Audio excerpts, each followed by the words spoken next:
So I was on TikTok the other day and I came across not one but two videos created by who I imagine are children, saying how Most Wanted 2012 was not only the best in the franchise, but one of the best racing games of all time. Shortly after seeing this, I cringed so hard that I died, but while I was being revived, I asked myself, was Most Wanted 2012 really that bad?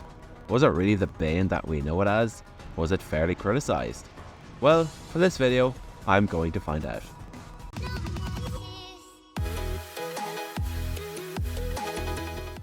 We start off with the positives.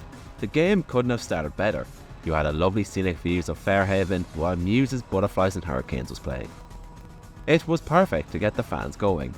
You're introduced by the narrator and you then take control of the Aston Martin V12 Vantage. You then drive from one side of the city to the next to pick up a Porsche 911 Carrera S. This was followed up with a race across Fairhaven, and just like that, you were set free to the open world. Wait, you want another cutscene? You want characters? Yeah, you don't get them until the very end of the game, which is just the E3 trailer narrated with Nero playing in the background. As for characters, Most Wanted 05 had Cross, Mia, Ronnie and Taz. Meanwhile in Most Wanted 2012, you got nobody. Instead, well, to be honest, there is no instead. You got a list of Most Wanted drivers who had all got different cars that were all white for some reason. And in these races, they each had their own special cutscene, which was actually really cool. And it gave you a visual representation of what the real life car's development was like in a way. Or they were just a metaphor for the brand's identity. The races themselves left a lot to be desired. You raced them and if you won, that was it. But to get access to their car, you had to take them down. Sounds familiar to you, doesn't it? While we talk about the cars, the 43 strong car list is by no means bad. Despite its small size, it is pretty good, and not to mention the additional DLC cars that came later. It has everything you need, and the Range Rover Evoque, and not to mention the cars themselves sound absolutely amazing. Like music to my ears. Just check it out.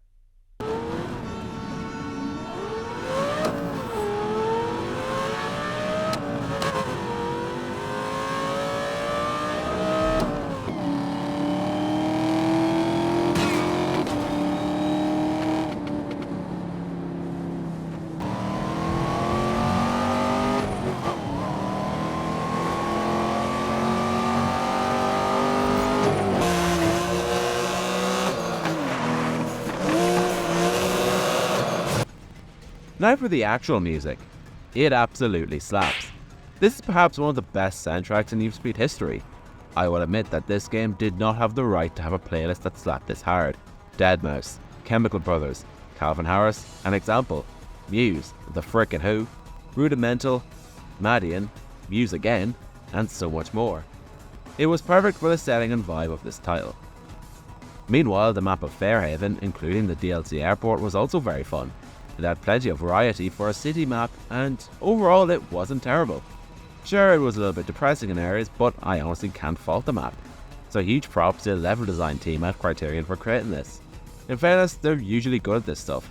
Hell, Unbound is a good map. Now it is time to get a little negative. The cars had Criterion's lovable brake to drift physics. I will be honest and say that I do not like brake to drift. Sure, Need for Speed is an arcade franchise, but brake to drift just doesn't feel right. Although it worked well in Need for Speed Hot Pursuit 2010, and even in this game, they worked okay. I just don't like it. I am going to sound like an old man here, but the physics for Most Wanted 05, Carbon, Pro Street, The Run, and even Heat and Unbound, I just prefer that handling in those games. I genuinely enjoy it more. Although as this game was aimed at people who don't play racing games, the physics are easy to pick up on. Although this game also had crash cams, which also seems very similar to another game that I know of.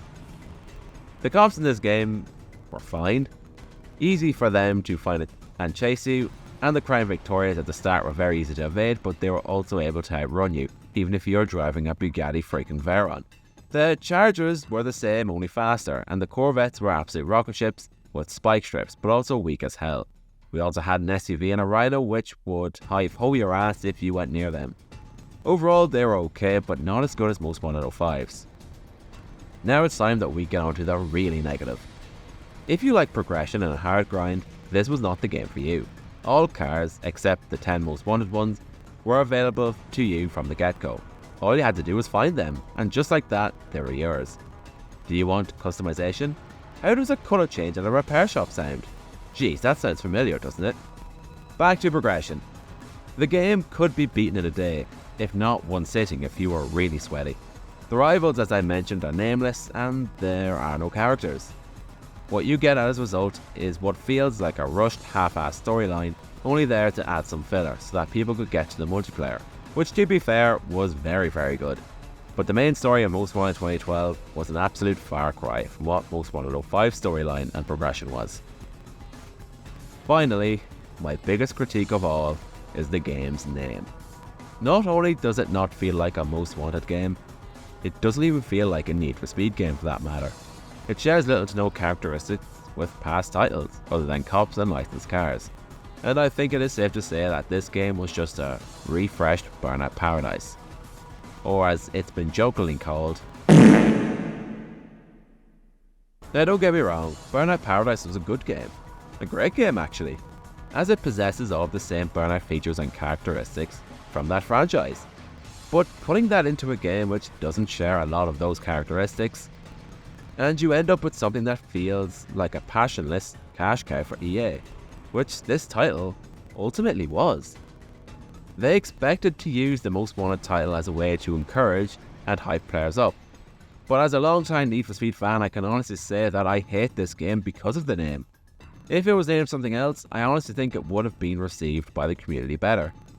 But to call it Most Wanted is an absolute insult. But what is even more sickening is that not even Criterion wanted to make this game. Years later, betas and files from Most Wanted 2 were leaked. Criterion wanted to make a proper sequel to Most Wanted 05, with returning characters, a storyline, and returning features such as pursuit breakers, the blacklist, proper physics, and other features from as early as January 2012. Criterion wanted to do the fans good service, but then EA happened. They made them either redo the game into a Burnout Paradise refresh, or they simply ran out of time. Looking at the gameplay here, polish was definitely required, but with 11 months till launch, was it easier to just tone the game back rather than refine this product? We ultimately will never know. I think EA must have bought the license for the Most Wanted name, and therefore they didn't want it to go to waste. So Criterion were made to follow their orders, which inevitably was why we ended up with this dumpster fire. I think that this ending to this title is why they're possibly planning a remake in 2024, as a way to finish the business they started 10 years ago. Overall, Need for Speed Most Wanted 2012 remains a divided title among the Need for Speed franchise. To the newer generation, this game is full of fond memories of fun and their childhood. Meanwhile, to the older die-hard Need for Speed fanbase, this game was an absolute disaster class, and I will admit it that I am one of them. As an introduction to the Need for Speed franchise, this was a great game, although the name, burnout credit, and lack of progression and soul put off a large proportion of the fanbase. Despite this, the game was a success, and it remains to be appreciated today. On replay, I don't think this game was as bad as I remembered, although I still think it was a low point. So, is Need for Speed Most Wanted 2012 a bad game? No, not at all actually. But is it a bad Need for Speed game? Absolutely.